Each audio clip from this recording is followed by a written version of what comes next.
What's going on, guys? Welcome to Deadside. I appreciate those of you that stopped by the live stream.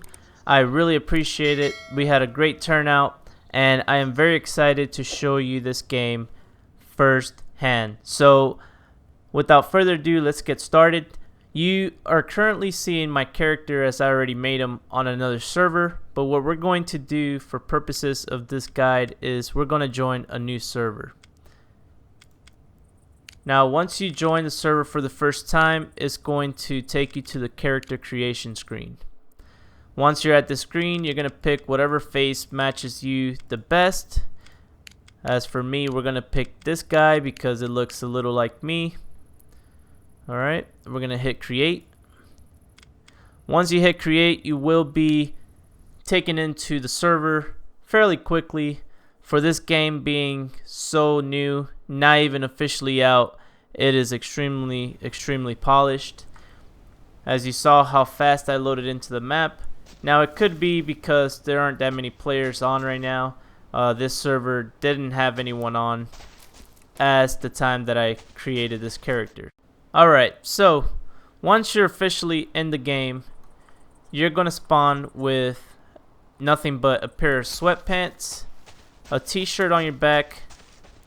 You will also have a knife and a lighter.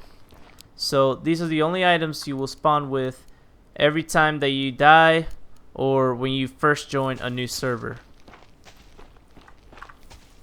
Alright, so in the inventory tab, you will have everything that you have on your person, like so. You can also go to the crafting tab and you'll see the equipment, medicine, containers, material, and base building sections. So equipment, you'll be able to see what you need to improvise a backpack. Medicine, you'll see what you need to improvise rags. These different kinds of rags give you different health boosts when you get injured or shot by another player. Containers are areas or places where you can stash your loot that you earn. Once you stash it somewhere on the map, it will pop up on the map for you, letting you know where you last put it, so you'll always know where your stash is. Materials is showing you the different kinds of woods that there are, planks. Now these different items are going to be needed for things like containers and portions of your base when you start building your base. So the last tab is going to be the base building tab. Now to build a base, you have to claim the land first. So you claim the land. Once you claim the land, then you can start building all the different kinds of platforms associated with your base that you want to do. As of right now, I'm not sure what the limit is on the area of the base, as I've not built one myself, but from what the prompts say, it is unlimited once you start. So that's a little bit about the game inventory menu. Now you also have access to the map. Right now, as we're speaking, we're in the pre-alpha release, so only a select few people have this game before April 14th, and I happen to be lucky enough to have a copy. Alright, so as of right now, and during the pre-alpha during the alpha release, you will have access to the north part of the map. Now this is only 25 square kilometers in size. The rest of the map, once you zoom out, is shaded out for you right here. So once this whole map comes into play, which is rumored to be at the full release of the game, it will be a total of 225 square kilometers. So it's going to be a massive area to cover, and a lot of different things to find, discover, and explore. So that's something to look forward to. But as of right now, this is the only portion of the map that you're able to play on, which is still fairly big for the size. Alright, so on the northern part, you have one safe zone. On the southern side, you have another safe zone. These areas are marked in green, and they're areas where you can where you can trade loot, purchase items, or speak to other players, somewhere where you don't have to fear to die or anything like that. So you're not gonna be able to get killed if you're in these areas.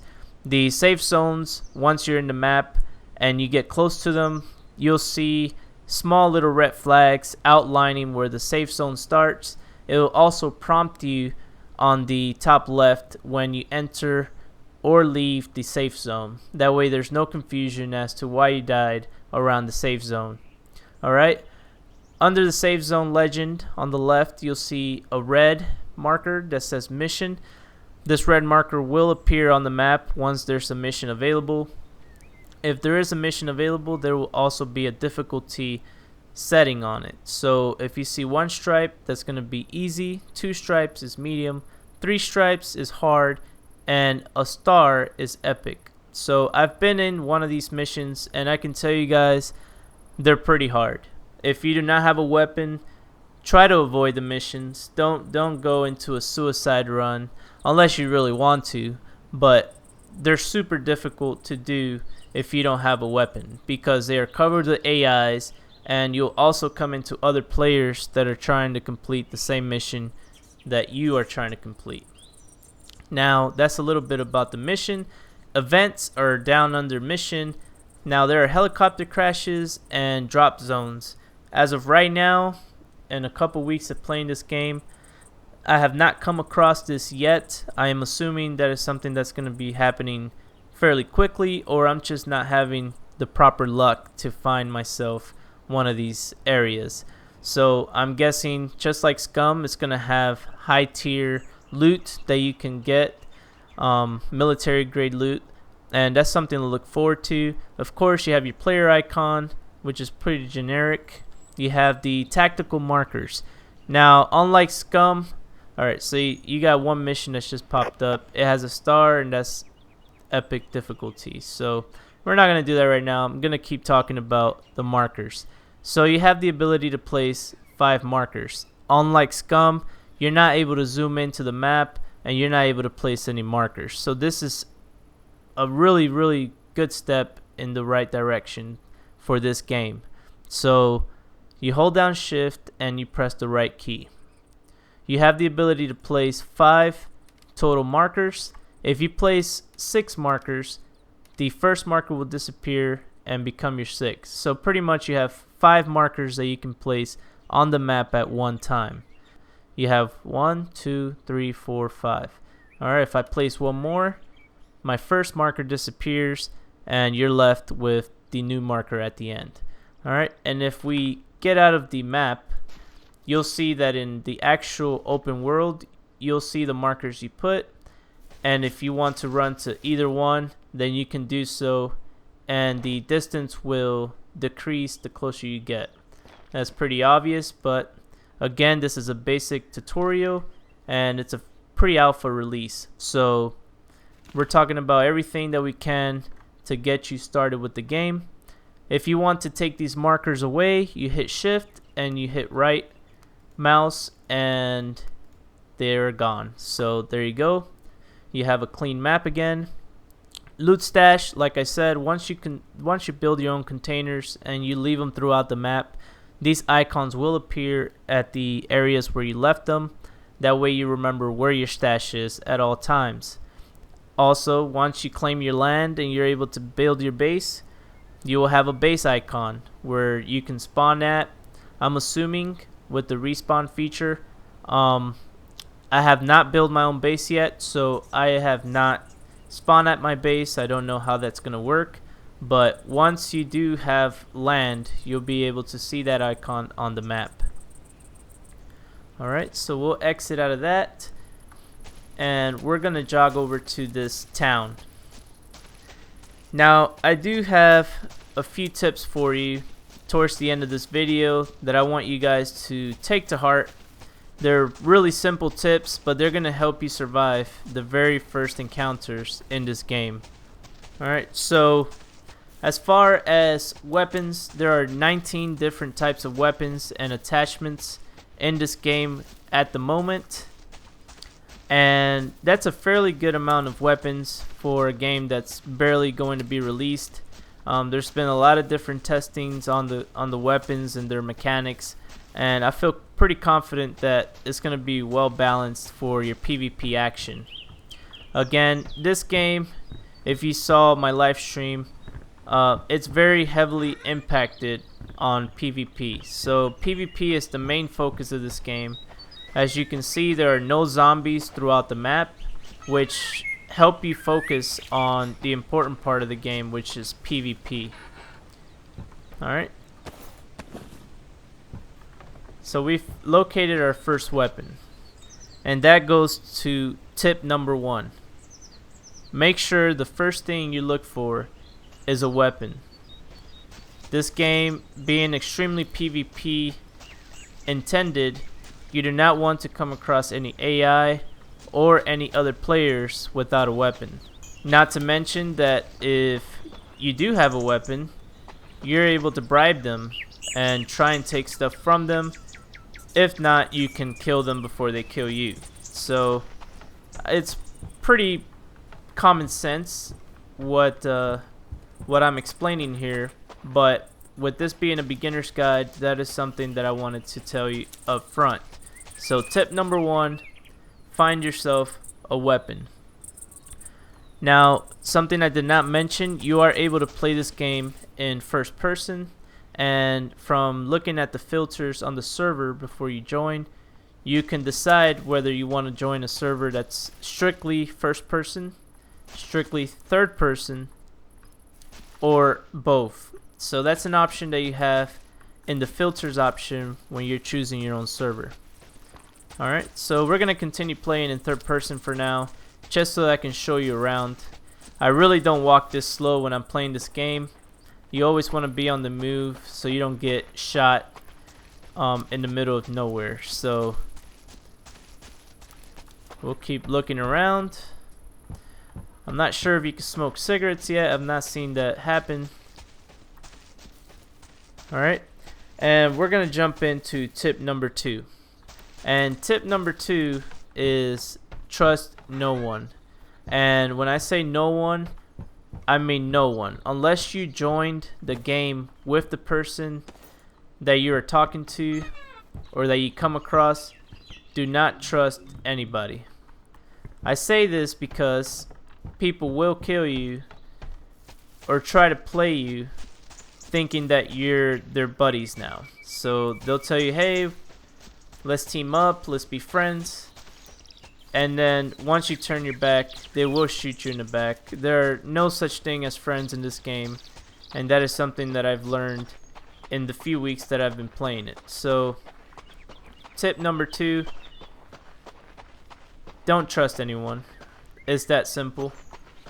Play the game, PvP, that is what it's made for. If you feel confident that someone's not going to stab you in the back, then you can go right ahead, but just know that you've been warned. Alright, so tip number 3, make sure to craft a book bag. Now, as you can see, you only get 2 slots on your pants. If you want to carry any more ammunition or anything like that, you're going to be out of luck if you don't have some kind of backpack on your back. With this backpack, you'll be able to fit more items and help you carry more stuff, obviously. One thing that I did not mention is that in the inventory you can stack multiple items. So if I had more ammo of the same ammo here, I'll be able to stack it in on top of each other. So you don't have to use multiple slots for different boxes or anything like that. Alright, so that is tip number 3. Tip number 4, avoid AIs. AIs are extremely accurate, guys, and when I say they're extremely accurate, I mean it. These guys will take you out with a matter of 2-3 shots if you let them. So if you do not get away from an AI, they will kill you. Obviously, if you have a weapon, make sure you defend yourself, but if you can avoid them, avoid them. Now, obviously, you don't want to avoid them if you can take them out, if you already have a weapon. For example, this guy. This is an AI. They usually patrol the streets. So, once you get to a certain distance, they will notice you.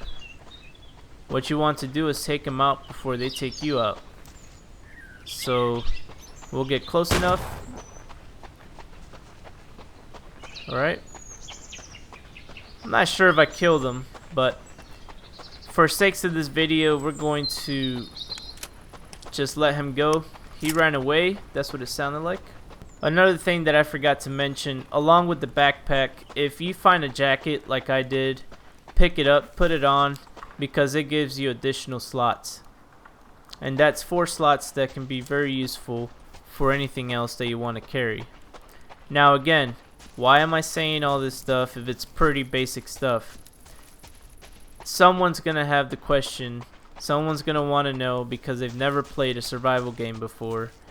These are the kinds of questions that a lot of people wonder when they first start playing these games. Now if you're an advanced player that you've played Scum, you've played other survival games, and you're just extremely amazing and don't need to learn anything, then I guess the video's not for you, but I'm doing the most I can to help out the newer guys.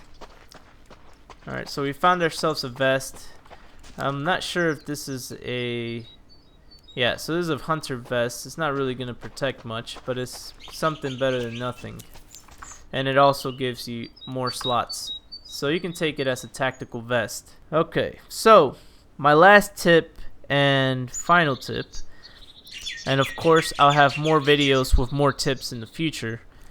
Tip number 5 is cut any unneeded clothing into rags.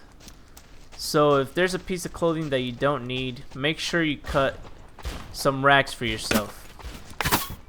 Alright, we're taking some shots right now. We're gonna close this door behind us. Well, there's no door there.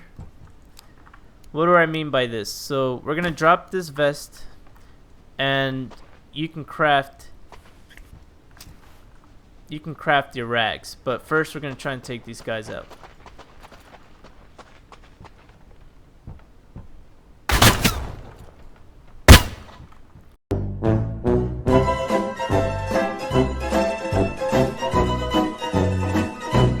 Alright guys, so the final tip is tip number 5, and that is to cut any unneeded clothing into rags. Now once you come across other players or into situations where you get hurt, you're going to need to patch yourself up. When you first spawn, you're going to have 100 health, 100 food, and 100 water intake. Now I don't know the appropriate names for that in this game yet, so that's what I'm going to call it for right now. So we'll go ahead and take off these pants and drop them down. Once you hover over the clothing that you don't need, all you're gonna do is press the keybind that you set up to tear your rags. Alright, and your rags will appear on the ground. You need to make sure you can pick them up. Obviously I don't have any more space to put them in, but once you pick these rags up, you simply click them into one of your quick slots.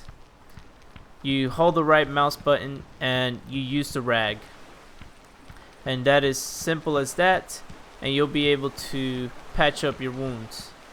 Now you will need multiple rags to get yourself to 100%, but that is something that you guys can weigh in when you guys get into some situation. If you need to take off all your clothing, then you do so. Obviously the t-shirt and the underwear cannot be taken off as of yet, so that is 2 pieces of clothing you cannot take off. Alright guys, so that brings me to the end of the video. I have shared with you the beginner's guide that I have for myself, something to keep you alive while you first jump into this game. Some of the stuff that I told you are very generic, common sense things, but sometimes you just need to hear it again so that it can make sense. Alright, so we're going to end this video by running into these AIs and trying to stab one. I don't think that's going to really work, but we're going to try it, and we're probably going to die. So this will be the end of the video. I appreciate you guys watching. Make sure you guys hit that subscribe button, hit the like, and leave a comment down below with your thoughts about the game. Make sure you guys check out my next videos. I will be uploading base building and different crafting items, so you guys know how to do that for this game. Without further ado, let's run to our deaths.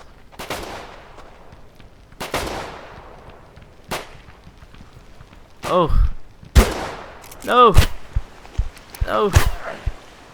And we're dead.